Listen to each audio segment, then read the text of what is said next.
कि ये क्या आपने वाहियातपना देश में फैला रखा है। रेप के बारे में लिखने वाले रैपर शाहरुख खान के स्टारडम का फायदा उठाना चाहते हैं। वाहियात गाने, वाहियात लिरिक्स, उल्टी सीधी बातें, और लोग ये कह रहे हैं कि जो समाज में जो गिरावट आ रही है वो हनी सिंह के गानों की वजह से आ रही है। यार ये तो घोस्ट राइटर यूज करता है, ये तो इसके गाने खुद लिखता ही नहीं है।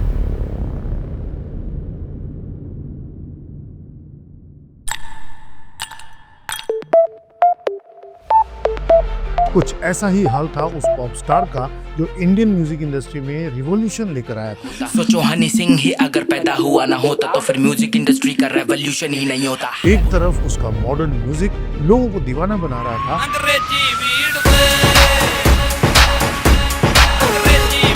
लेकिन दूसरी तरफ वो खुद इस म्यूजिक से मिल रहे फेम के नशे में चूर होता जा रहा है।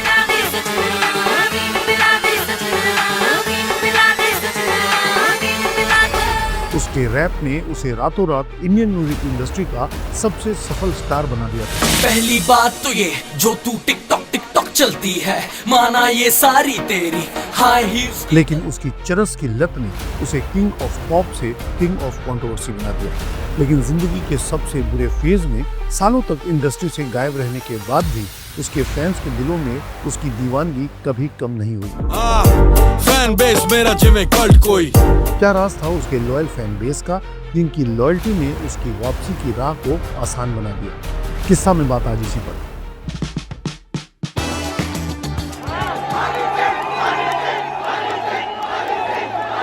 ये फैन फॉलोइंग है उस स्टार की जिसने अपने करियर में शोहरत का स्वाद भी चखा और अपने सर पर चढ़े स्टारडम का साइड इफेक्ट भी देखा। इनका नाम है हृदय सिंह, लेकिन इनके फैन इन्हें हनी सिंह या यो यो हनी सिंह के नाम से जानते हैं। यो यो हनी सिंह। बाइपोलर डिसऑर्डर के चलते सालों तक हनी सिंह को इंडस्ट्री से दूरी बनाकर रखनी पड़ी। इस डिसऑर्डर से न सिर्फ उनकी हेल्थ का नुकसान हुआ, बल्कि इससे उनकी पर्सनल और प्रोफेशनल दोनों ही लाइफ लड़खड़ा गई। कई मीडिया रिपोर्ट्स में ऐसा दावा किया गया कि इसी प्रॉब्लम के चलते हनी सिंह पिता नहीं बन पा रहे थे, जिसकी वजह से वो लंबे समय तक डिप्रेशन में रहे।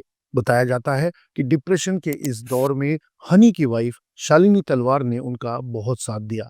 लेकिन फिर वो वक्त आया जब हनी सिंह की पत्नी और उनकी बचपन की दोस्त शालिनी तलवार ने हनी सिंह, उनकी बहन स्नेहा और उनके बाकी फैमिली मेंबर्स पर मानसिक उत्पीड़न और यौन उत्पीड़न जैसे कई संगीन आरोप लगाए, जिसके बाद उनका 11 साल का शादीशुदा रिश्ता साल 2022 में खत्म हो गया। अपनी जिंदगी के इस फेज में जब हनी सिंह सब कुछ गंवा रहे थे, तो उनके साथ अपना करियर शुरू करने वाले सिंगर कम रैपर बादशाह और रफ्तार अपने सॉन्ग्स और अपने स्टेज शोज से उन पर तंज कसते नजर आ रहे थे। मैं गाड़ दूंगा ऐसा तुझे हिल नहीं पाएगा, मैं फाड़ दूंगा ऐसी बेटा सिल नहीं पाएगा। जब असल में हनी सिंह का कमबैक हुआ, I must say powerful comeback हुआ, तो हनी सिंह और बादशाह की 15 साल पुरानी दुश्मनी ने भी एक नया रंग लेना शुरू कर दिया। जहां हनी सिंह बादशाह से लगातार दूरी बनाते जा रहे थे, वहीं पब्लिकली कटाक्ष करने वाले बादशाह हनी सिंह से हाथ मिलाने को बेताब नजर आ रहे थे, क्योंकि बादशाह जानते थे कि हनी वो सुपरस्टार कम देसी कलाकार हैं जो कदे मनदा नहीं हाथ।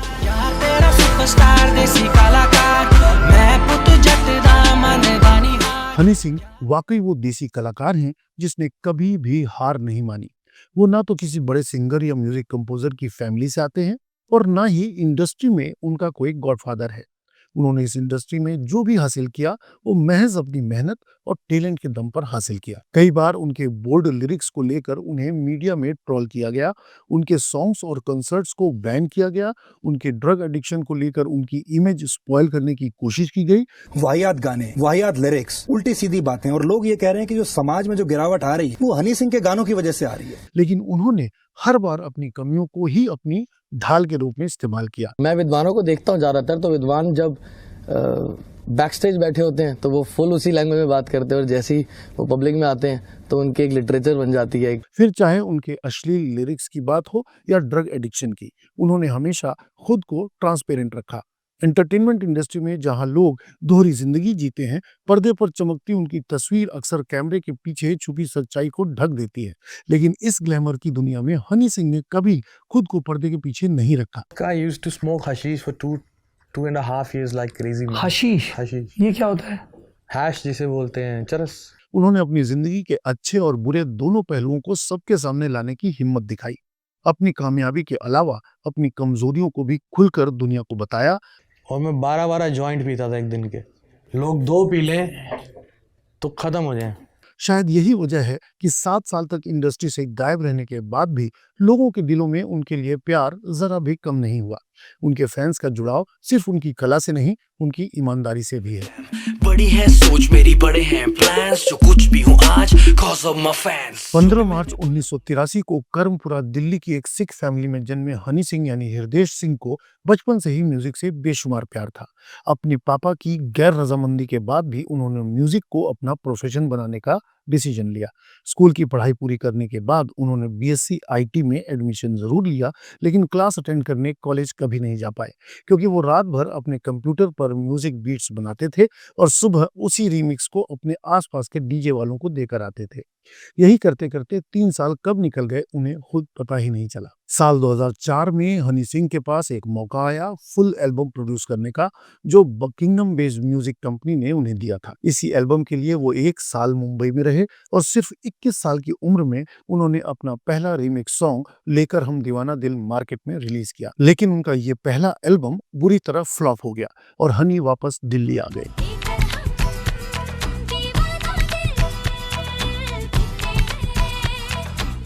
2005 में उनकी मुलाकात सिंगर अशोक मस्ती से हुई, जो उस वक्त अपनी एक नई एल्बम पर काम कर रहे थे। हनी सिंह ने अपने म्यूजिक के सैंपल्स उनको सुनाए, पर अशोक को उनका म्यूजिक कुछ खास इंप्रेस नहीं कर पाया, इसलिए वहां भी हनी की बात नहीं बनी। लेकिन इस इंसिडेंस के लगभग 6 महीने बाद जब अशोक अपनी एक और नई एल्बम पर काम कर रहे थे, तो उनके डायरेक्टर ने बोला कि इस एल्बम में कोई हुक वाला गाना नहीं है, जिसके बाद अशोक मस्ती ने हनी का एक सैंपल डायरेक्टर को सुनाया और वो उनको इतना पसंद आया कि अशोक ने तुरंत हनी को म्यूजिक प्रोड्यूस करने के लिए बुला लिया। और इस तरह हनी सिंह और अशोक मस्ती ने मिलकर ऐसी गिलासी खड़काई कि उनका ये गाना सबकी जुबान पर बस गया।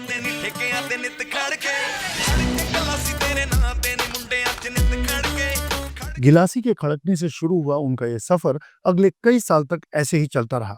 लेकिन साल 2011 में हनी ने अपनी खुद की एल्बम इंटरनेशनल विलेजेस रिलीज की, जिससे उन्होंने शोहरत का असली स्वाद चखा। इस एल्बम के सभी सॉन्ग्स आज भी लोगों की हिट लिस्ट में शामिल हैं।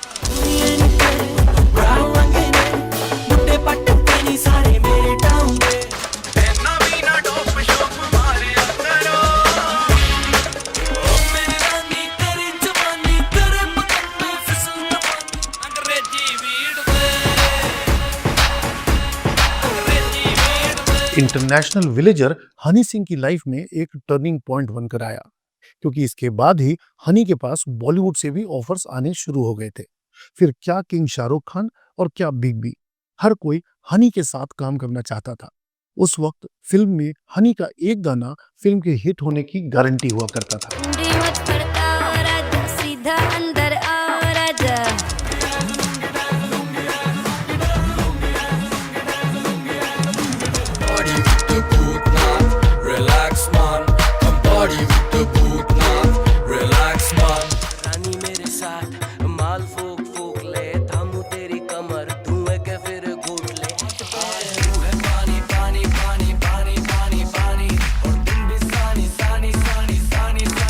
लेकिन इस फेम से कमाए पैसे ने हनी को ड्रग्स के नशे में ऐसा डुबोया कि उनका करियर कब पीक से पाताल में चला गया, ये उन्हें खुद भी समझ नहीं आया।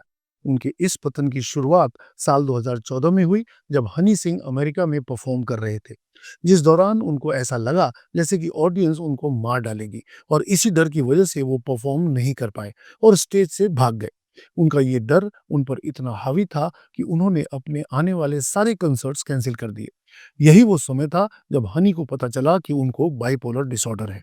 इस हादसे ने इंडियन पॉप म्यूजिक के इस किंग को गुमनामी की जिंदगी जीने पर मजबूर कर दिया। उन्हें अपने दोस्तों से, अपने परिवार वालों से मिलने में डर लगने लगा। अगले 4 साल तक पूरी दुनिया से दूर हनी अपने नोएडा वाले घर में रहे, जहां डॉक्टर्स तो बहुत आए, लेकिन कोई भी हनी का इलाज नहीं कर पाया। कई डॉक्टर्स ने तो उन्हें ये तक कह दिया कि अब हनी कभी पहले वाली जिंदगी नहीं जी पाएंगे।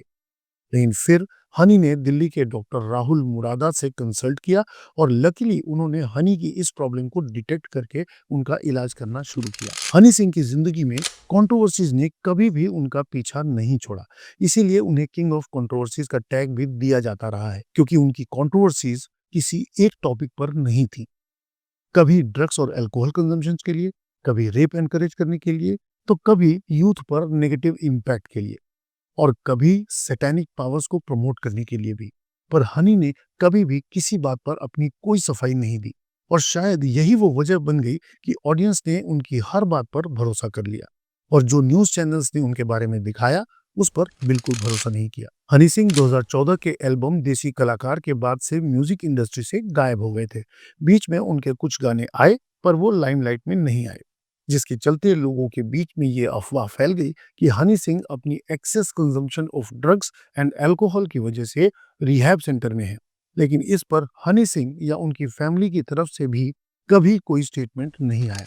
लेकिन फिर साल 2019 में हनी सिंह नजर आए म्यूजिक वीडियो गुड नाल इश्क मिठा में, और उसमें उनके अपीयरेंस को देखकर लोग चौंक गए, क्योंकि जो हनी हमेशा फिट दिखता था वो अब काफी चबी दिख रहा था।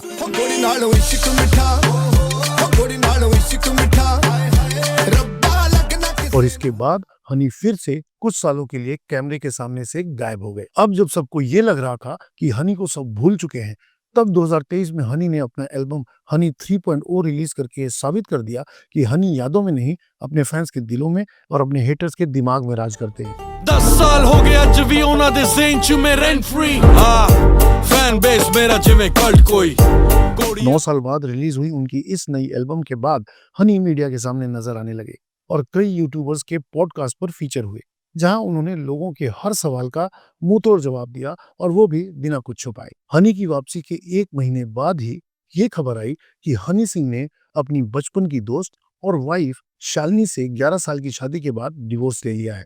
और मीडिया में ये कहा जा रहा था कि हनी शालिनी पर डोमेस्टिक वायलेंस करते थे, लेकिन न ही हनी और न ही शालिनी ने कभी भी इस बारे में पब्लिकली कुछ भी बोला है। 2023 में हनी की एल्बम हनी 3.0 के बाद अगस्त 2024 में हनी ने एक और एल्बम रिलीज की जिसका नाम था ग्लोरी, और इस एल्बम ने एक बार फिर ये साबित कर दिया कि हनी सिंह को किंग ऑफ पॉप क्यों कहा जाता है। इस एल्बम का सॉन्ग मिलेनियर तो ऐसा छाया कि हर दूसरा आदमी यही गुनगुनाता नजर आया। हनी सिंह प्रोफेशनली एक्टिव हो और कोई कंट्रोवर्सी ना हो, ऐसा हो नहीं सकता। इसीलिए उनके सॉन्ग जट महकमा में पाकिस्तानी एक्ट्रेस महकविश हयात खान को देख ऑडियंस थोड़ी नाराज हुई, लेकिन हनी की फैन फॉलोइंग के सामने वो फीके पड़ गए। हनी सिंह एक ऐसे कलाकार हैं जो अपने गानों और कंट्रोवर्सीज दोनों के लिए ही हमेशा से ही मशहूर रहे हैं। फिर चाहे वो बात शाहरुख खान की हनी को थप्पड़ मारने की हो या हनी और बादशाह की कोल्ड वॉर। पर एक चीज जो गौर फरमाने वाली है वो ये है कि हनी ने कभी भी किसी के अगेंस्ट कोई स्टेटमेंट नहीं दिया है, और न ही उन्होंने अपनी ड्रग्स एडिक्शन के लिए कभी किसी को ब्लेम किया। हनी हर इंटरव्यू में अपनी मिस्टेक्स के लिए हमेशा खुद को ब्लेम करते नजर आए और यंगस्टर्स को उस राह पर चलने से रोकते नजर आए, जिसकी वजह से उनकी जिंदगी ऑलमोस्ट खत्म हो गई थी। हनी उन कुछ चुनिंदा सेलिब्रिटीज में से हैं जो अपनी मिस्टेक्स पब्लिकली एक्सेप्ट करते हैं। मूंगफली टॉकीज की पूरी टीम हनी को उनकी हेल्दी लाइफ के लिए विश करती है, और वो ऐसे ही बेहतरीन म्यूजिक प्रोड्यूस करते रहें, यही उम्मीद करती है। Thank you for watching Moongphali talkies. Stay tuned to watch more interesting videos.